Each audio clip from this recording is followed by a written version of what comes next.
नमस्ते दोस्तों, स्वागत है आपका आपके इंटरनेट चैनल जीएम डेकोर पर। मित्रों, पूजा घर भी हमारे घर में एक महत्वपूर्ण स्थान होता है जहाँ पे हम हमारे भगवान की प्रतिमा रखते हैं, उनकी वर्शिप करते हैं। तो पूजा घर के लिए भी कुछ वास्तु के नियम हैं। कहाँ हमें पूजा घर बनाना चाहिए, डायरेक्शन क्या होनी चाहिए, वहाँ पे जो हम वार्डरोब बनाने जा रहे हैं, जो भी हम स्टोरेज बनाने जा रहे हैं, उसकी क्या डायरेक्शन होनी चाहिए, कलर क्या होना चाहिए, इस तरह के कई सारे टॉपिक हैं। तो इसको समराइज करके हम एक छोटे से वीडियो में आपके लिए लेकर आए हैं। तो इस पूजा घर की वास्तु को समझने के लिए इस पूरे वीडियो को आप जरूर देखिए। सब्सक्राइब करिए जीएम डेकोर चैनल को इंटीरियर रिलेटेड इंफॉर्मेशन के लिए और कॉन्टेक्ट करिए ऑनलाइन इंटीरियर डिजाइनिंग के लिए। मित्रों, वैसे तो भगवान चारों दिशाओं में विद्यमान है, फिर भी वास्तु के अकॉर्डिंग अगर हमें घर में पूजा घर बनाना है तो हमारा जो नॉर्थ ईस्ट कोना है, जिसको हम ईशान कोण भी बोलते हैं, वो मंदिर के लिए सबसे उपयुक्त माना गया है। वहां पे एनर्जी का जो लेवल है सबसे ज्यादा रहता है, इसलिए पूजा घर की पोजीशन अगर हमारे नॉर्थ ईस्ट कॉर्नर ईशान कोण में है तो वो सबसे ज्यादा पवित्र और उपयुक्त मानी गई है। पूजा घर में जो हम भगवान की तस्वीर या मूर्ति रखें, उसका फेस ईस्ट या वेस्ट की तरफ होना चाहिए। साउथ भी हो सकता है, पर नॉर्थ को आप हमेशा अवॉइड करें। इसी तरह हम पूजा करने के लिए भगवान के सामने बैठे हैं तो हमारा फेस या तो वेस्ट होगा या फिर ईस्ट होगा। तो ये डायरेक्शन का हमें विशेष ध्यान रखना चाहिए। पूजा घर में भगवान को रखने के लिए, उनकी तस्वीर या मूर्ति को रखने के लिए जो भी हमने प्लेटफॉर्म बनाया है, उसका हमें ध्यान रखना चाहिए कि एटलीस्ट जमीन से 6 से 8 इंची तो वो ऊंचा होना ही चाहिए।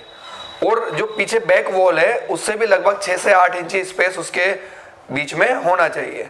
उससे क्या होगा, हमें प्रॉपर एयर फ्लो मिलेगा। भगवान की जो मूर्ति है उसको चारों तरफ से एयर फ्लो मिलेगा। ये शुभ माना जाता है और वास्तु के अकॉर्डिंग सबसे ज्यादा उपयुक्त माना जाता है। पूजा घर के अंदर हम जो भी वार्डरोब बना रहे हैं या जो भी हम शेल्फ्स दे रहे हैं ताकि हम पूजा से रिलेटेड सामान उसके अंदर रख सकें, वो हमेशा साउथ या वेस्ट वॉल पर ही होना चाहिए। उसको ऐसी पोजीशन पे नहीं रखना चाहिए कि जो पूर्व से आने वाली डायरेक्ट सनलाइट है वो हमारे भगवान की तस्वीर पर आने से कोई ऑब्स्ट्रक्शन आए।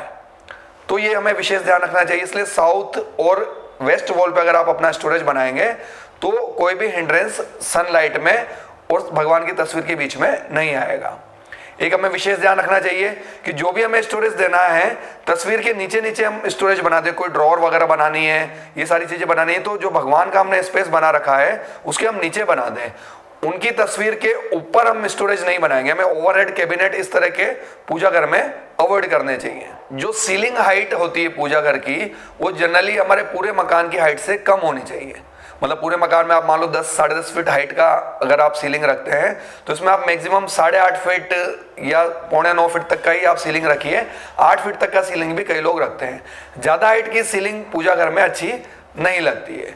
दूसरा एक हमें ध्यान रखना चाहिए कि जो भगवान का हमने तस्वीर दे रखी है, मूर्ति लगा रखी है, उसके ऊपर कोई पिरामिड स्पेस दीजिए या फिर गोपुरम स्पेस का जो शेप आता है, गोपुरम या पिरामिड, वो दोनों आप उसके ऊपर दीजिए। तो इससे काफी ज्यादा अच्छा लुक भी आएगा और वास्तु के अनुसार भी ये बहुत ज्यादा शुभ माने गए हैं। दोस्तों, पूजा घर की एंट्रेंस पर डोर अवश्य होने चाहिए।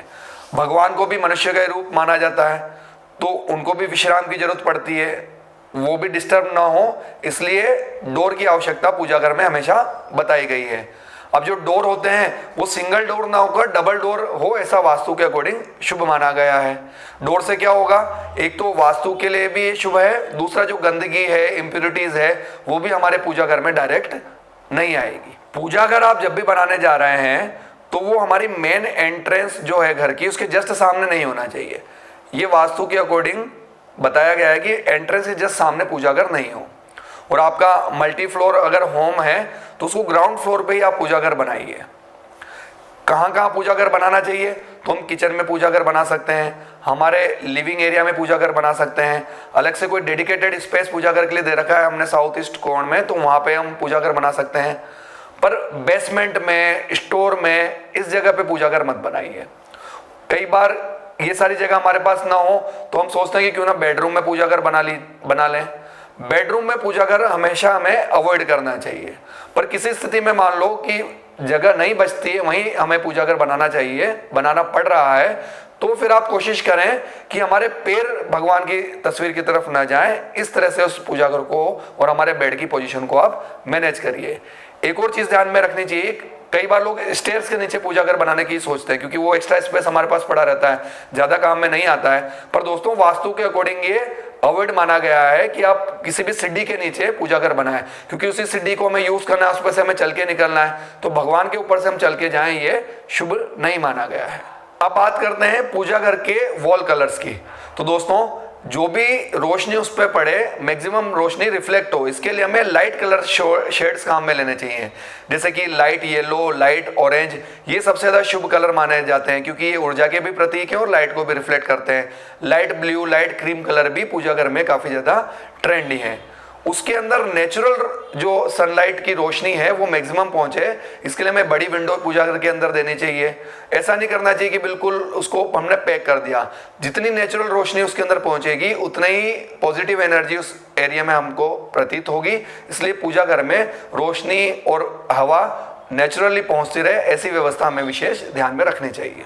तो दोस्तों जैसा मैंने आपको शुरू में भी बताया कि वैसे तो भगवान सभी जगह विद्यमान है, फिर भी एक वास्तु के कुछ नियम बनाए गए हैं। इनको हम ओवरऑल अगर कंक्लूड करें तो सारी व्यवस्थाओं से हम एक ऐसी प्रॉपर स्पेस निकल के सामने आता है जहां पे एक बहुत ही पॉजिटिव एनर्जी रहेगी, वहां पे एनवायरमेंट का बहुत ज्यादा टच रहेगा और हम पूरी कंसंट्रेशन से ध्यान लगाकर हमारे इष्ट को हम याद कर सकते हैं, या जो भी हमको वहां पर ध्यान केंद्रित करना है वो बैठ के हम कर सकते हैं। इसलिए वास्तु ने कुछ नियम ये बनाए हैं। तो जब भी आप अपना घर बनाने जा रहे हैं तो एक सुंदर सा पूजा घर बनाइए और इन सभी रूल्स को ध्यान में रखते हुए उसको डिजाइन करिए।